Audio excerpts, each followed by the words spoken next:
Hello everybody, welcome back. Another quick CapCut tutorial. In this one, I'm going to show you how to blur out anything. Blur out faces, blur out objects, blur out license plates, you name it. I'm going to show you how to do it, and I'm going to show you how to do it in motion. Look at this here. You'll see the camera is moving all over the place, but the blur always stays on the criminal's face. How did I do that? I'm going to show you how to do this. Should take about 90 seconds or so. Let's go. All right, so I've deleted everything off of the timeline. Keep in mind, this is CapCut for the desktop, PC, or Mac. So here we go. The first step, just bring some footage in and then drag and drop it onto the timeline. Immediately after that, you can do the two things. You can drag the footage on top of it again. So you've got both pieces of footage where you need them to be. Alternatively, I'll delete that. I can actually go ahead and hold down the Option key on a Mac, Alt key on a PC, and push up. And that creates a duplicate copy. So that's step one. All right, so the next step is on the bottom video, making sure you've selected the bottom video.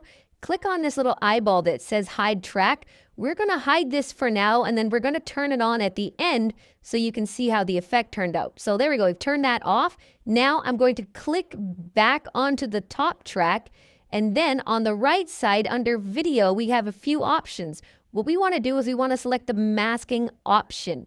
Now, under mask, you're going to see a few different styles of mask, depending on what you're going for. In this case, I'm going for a circle blur, but if you wanted to do a rectangular blur, go nuts, here it is. And I'll also even show you how to do a background blur. But here is the circle blur, and this is a circle mask. So I'm just going to go ahead and click on circle, and you'll see here we get this circle with some crosshairs looking at it.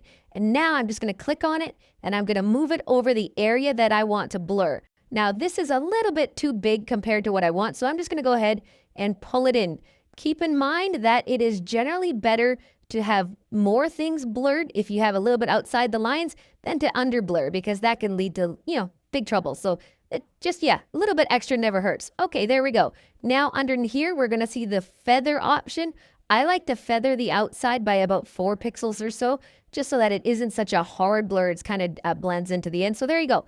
We went and clicked on mask, we clicked on circle blur, and then we feathered it for 4 pixels. Now, let's get into the next step. All right, so the next step is, again, making sure you're selected on the top video. We are going to have to move this circle or the mask, because in this video, his head moves around. Now, if you don't have that in your video and it's just a solid object or a solid something and it doesn't move around, you don't need to follow this step. But if it moves a little bit, here's how you do it. So under the mask, you'll see, of course, we've got our mask selected. But what we want to do is we want to click on this diamond right here.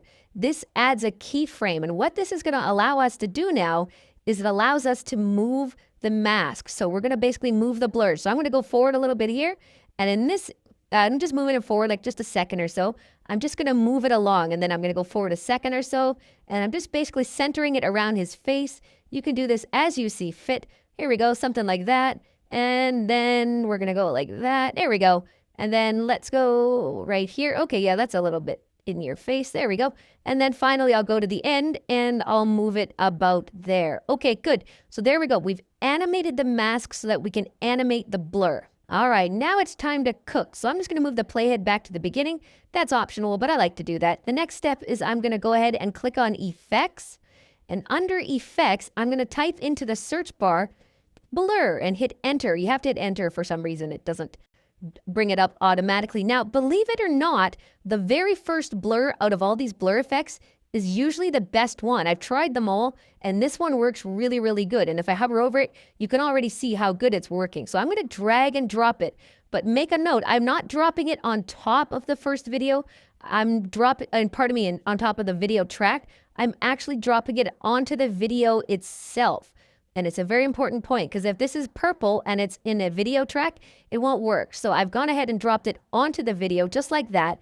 And then you'll see here that we've got the blur. Now, all I got to do is crank this up to about 100. And now watch this. It's going to move the blur perfectly. See that? The blur is following his face and it's looking great. Now, this is why we turned the track off at the beginning. If I turn the track on, now only his face is going to be blurred, guaranteed. All right, watch this. He's blurred out, it's moving, it's following him.